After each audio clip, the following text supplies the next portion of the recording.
Porque a mudança dessas regras, né, a gente vê já que há uma cultura de contar com o saque aniversário no orçamento anual. Exato. Na verdade, o que motivou, né, toda essa movimentação foi o superendividamento dos trabalhadores. Né? Na verdade, o Fundo de Garantia, ele tem uma função social, né? Ele foi criado lá atrás para poder garantir um momento onde o trabalhador perde o trabalho e onde ele pode, com esse dinheiro, se manter por algum tempo. E aí, as coisas foram mudando, a visão consumerista, né, do Estado acabou criando esta opção, que nós temos dois tipos de saque, né? O saque rescisão, que era o que já existia, e aí foi criada essa modalidade que acabou super endividando os trabalhadores. Quando você fala sobre superendividamento, é porque as pessoas, inclusive, podem solicitar um empréstimo via saque aniversário. Na miudeza, o que isso significa para esse trabalhador que às vezes está empregado, mas utiliza desse dinheiro porque o custo de vida não comporta dentro do salário? Sim. O que aconteceu foi uma antecipação da antecipação.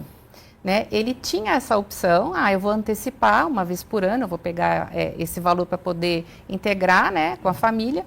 E aí as instituições financeiras principalmente, elas viram ali um nicho onde elas poderiam antecipar o saque aniversário do trabalhador e em vários anos, porque eu estou falando de uma antecipação por ano, que é no meu aniversário, e fazer disso um verdadeiro mercado, onde eu posso fazer empréstimos consignados para N coisas, não só até para habitação, que era algo que vinha sendo utilizado.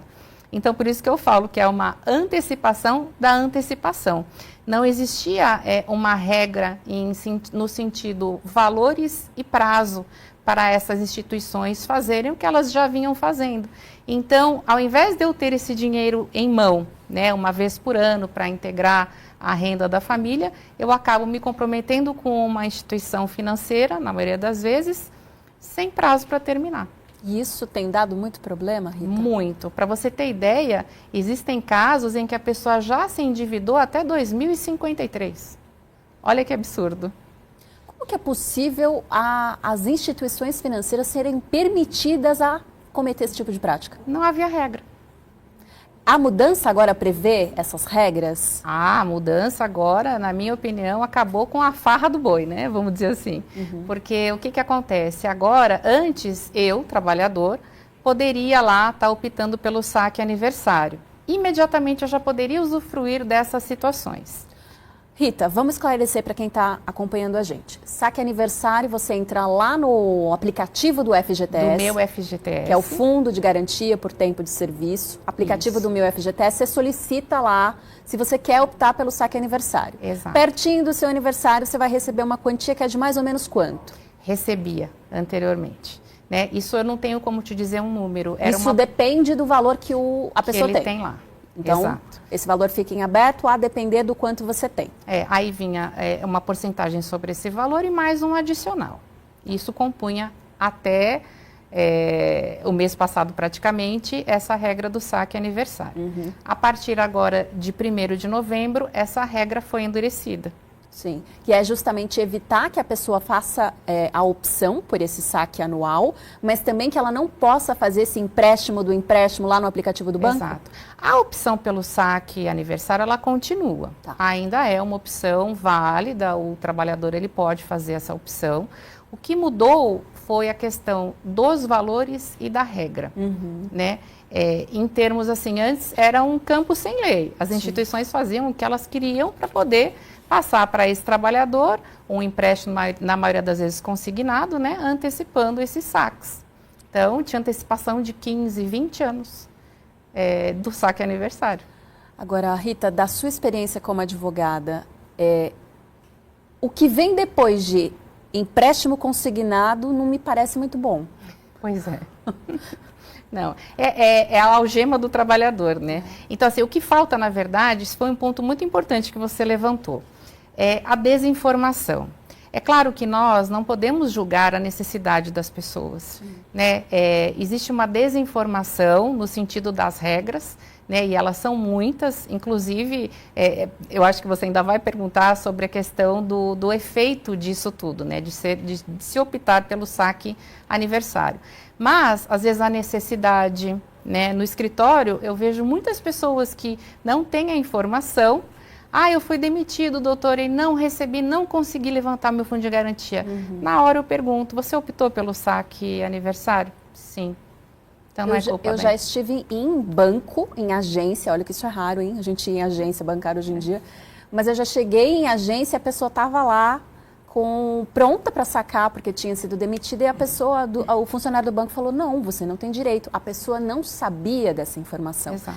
Eu acho que se ela soubesse, né, eu tivesse acesso a essa informação, talvez não teria optado, né, porque você acaba fazendo uma troca ali, né, ou você vai optar por um, ou você vai optar por outro, que vai acabar tendo consequências. Para a gente entender, as novas regras são previstas para começarem a valer a partir de 1º de novembro, e aí será possível antecipar até 5 saques, um por ano, em um período de 12 meses. Explica para a gente como é que funciona isso. Então, o que acontece? Como eu disse antes, não havia carência, eu opto pelo saque aniversário, antes eu poderia já usar. Agora existem 90 dias até eu poder utilizar desta outra regra. Tá. E aí o que acontece? Eu vou ter 4 anos e 4 saques aniversário para poder antecipar. Olha só que diferença. Eu estou falando aí que eu estou antecipando 8 anos, né? Porque o saque aniversário é anual.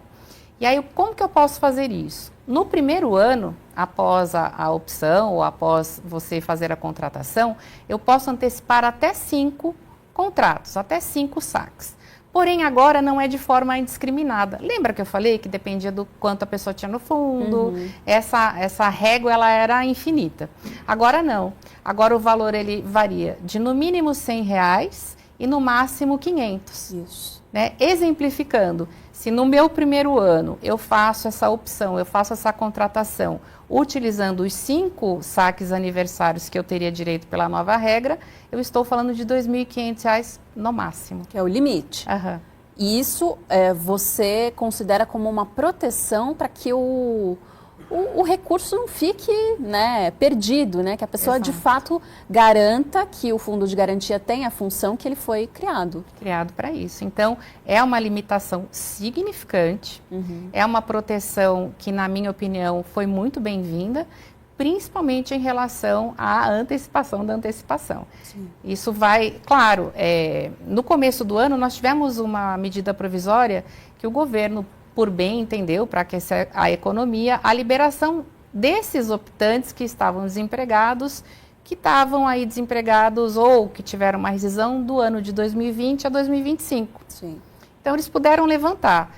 Pode acontecer de novo? Pode, medida provisória. É sazonal. Mas a gente não sabe quando e sequer se vai ter. E isso aqui a gente está falando de regra, então vale a regra e não a exceção. O Ministério do Trabalho e Emprego estima que quase 85 bilhões vão deixar de sair do FGTS para as instituições financeiras, que vão passar a ser repassados diretamente aos trabalhadores até 2030. Que é isso que a gente está comentando, garantindo aí que as pessoas tenham esse acesso para a compra da casa própria, que você destacou. Sim. Queria que você falasse um pouco também dessa função. Às vezes a gente acaba esquecendo, né? Principalmente os mais jovens que estão acompanhando a gente não tem muito a dimensão, porque a gente vive um momento também de mudança de comportamento na relação trabalhador-trabalho, né? Sim. Então, muita gente não tem ainda um FGTS robusto, mas o FGTS robusto é um caminho para conquistar ou aderir programas que possibilitam aí financiamento para investimento em imóveis. Exato, é isso. Só que acaba divergindo com a questão do saque aniversário. Que pode prejudicar. Pode prejudicar, inclusive. Então, quando eu falo, até quando juridicamente falando, nós falamos assim, o alimento, né?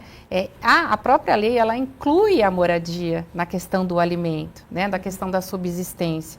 Então, na hora que você fala fundo de garantia por tempo de serviço e bate na questão da garantia, a habitação, que é a garantia maior que a habitação. Então, isso é muito bem-vindo. As pessoas também têm que ampliar o olhar delas, não só naquela questão consumerista, né, que é humano, né, mas sim aquela visão a longo prazo. O acalento que aquilo pode me dar num momento onde eu poderia passar sem ele, pode ser a resolução para o meu futuro no sentido de uma habitação. Então, é extremamente importante. A gente pensar além do hoje, né? Além do hoje. O que você ouve de relatos em relação a isso? Quanto as pessoas, até onde as pessoas têm chegado, né? Em função dessas dívidas que tira o sono, tira a paz, desestabiliza e faz aí muita gente fazer, inclusive... Você quer até um exemplo disso que nós estamos falando? A gente usa muito a questão a pessoa não tem a informação das regras do saque aniversário. Sim.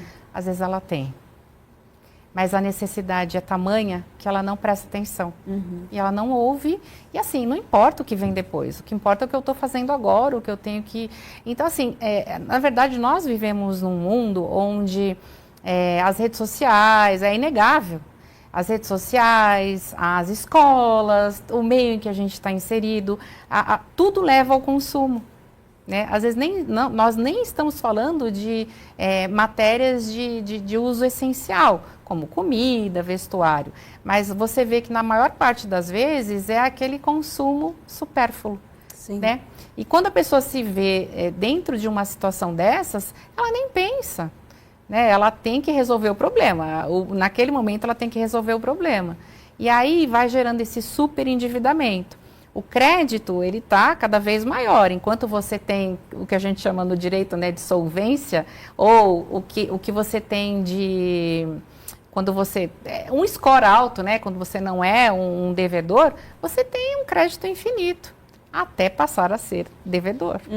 E aí a coisa muda de figura. Só que o que você tem hoje? Uma instituição financeira que está toda... ela emprestou o dinheiro, você teoricamente concordou com aquilo, né? E aí ela tem que fazer a cobrança. E além disso, Rita, a gente tem a praga das apostas online. Meu Deus! Né?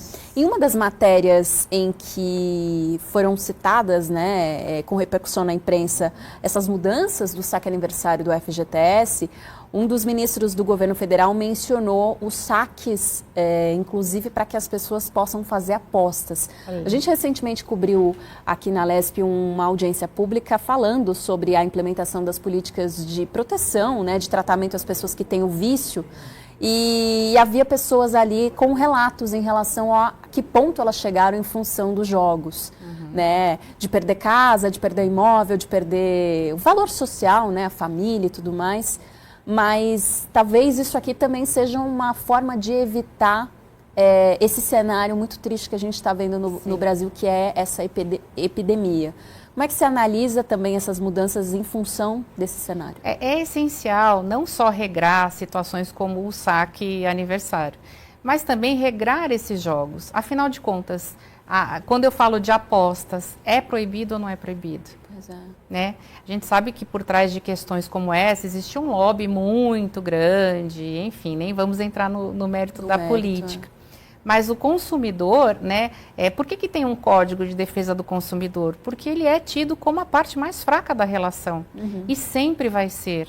Então é ludibriado com várias pautas no sentido de propaganda, na hora que você está pegando o celular, das redes sociais, existe uma manipulação violenta na questão desses jogos.